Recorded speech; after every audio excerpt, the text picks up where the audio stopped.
strahovi i panika u nepredvidivim situacijama nas izbace iz naših normalnih tračnica u kojima nam je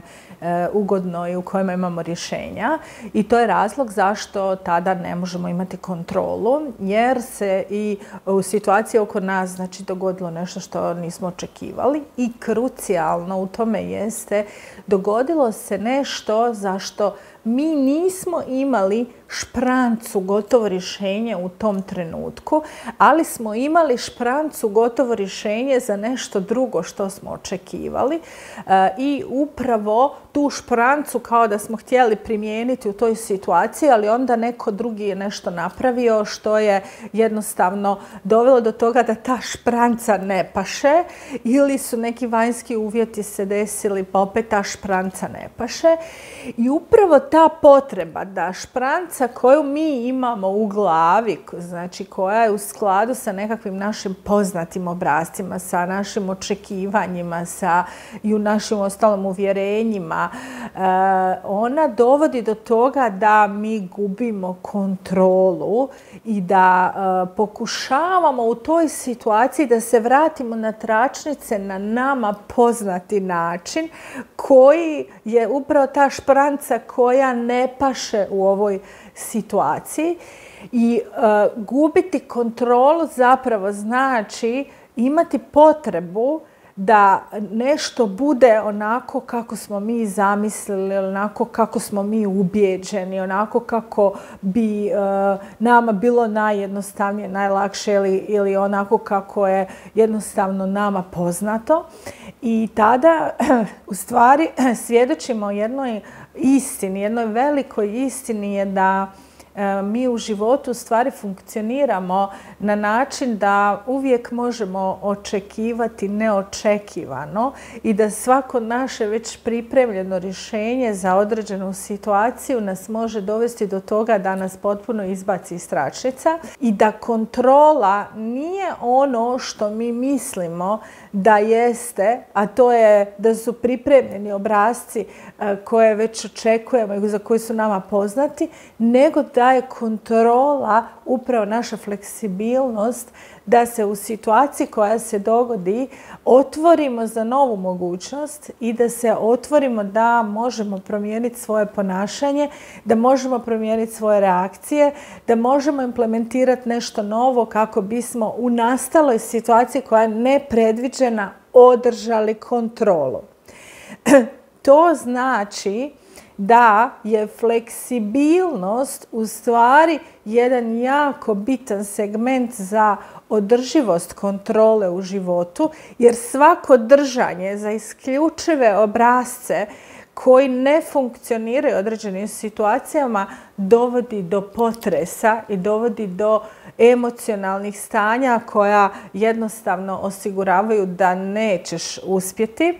i pogotovo što u toj situaciji ta špranca, kako ti razmišljaš, kako bi ti htio ili što si očekivao, ne funkcionira. Fleksibilnost je, dragi moji, jedna jako, jako važna vještina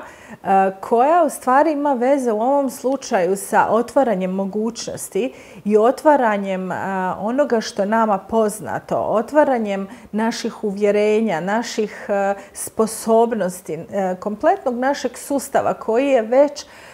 u tom određenom trenutku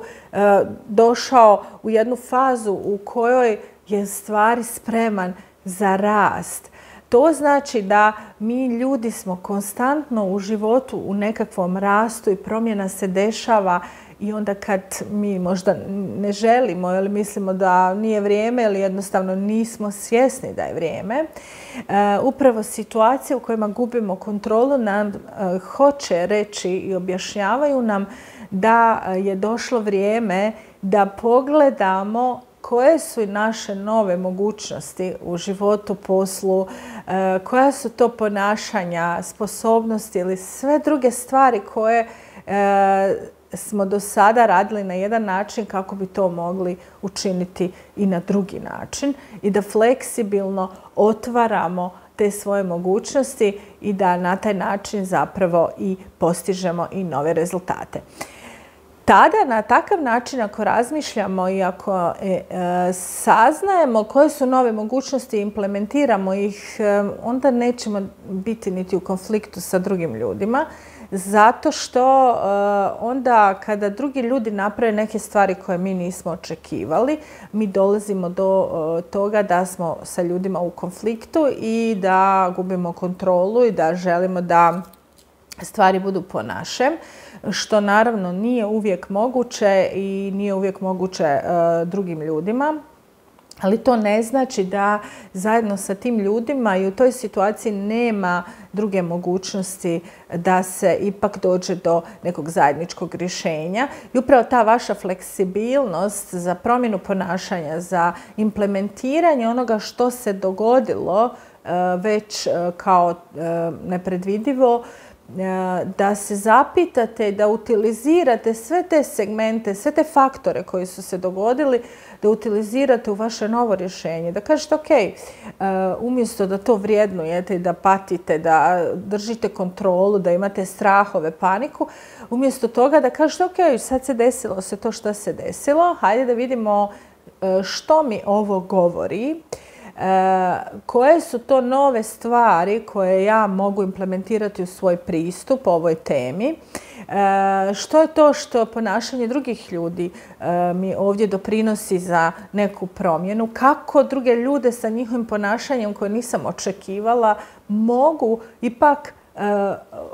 implementirati, usvojiti to, pa da vidim kako će ta cjelokupna situacija donijeti neko novo rješenje. Znači, promjena vašeg ponašanja, promjena vašeg razmišljanja, promjena u smjeru otvaranja za nova rješenja će osigurati vašu kontrolu. Kontrola nije ono što ste planirali, kontrola nije gotovo rješenje, gotova špranca, kontrola je fleksibilnost.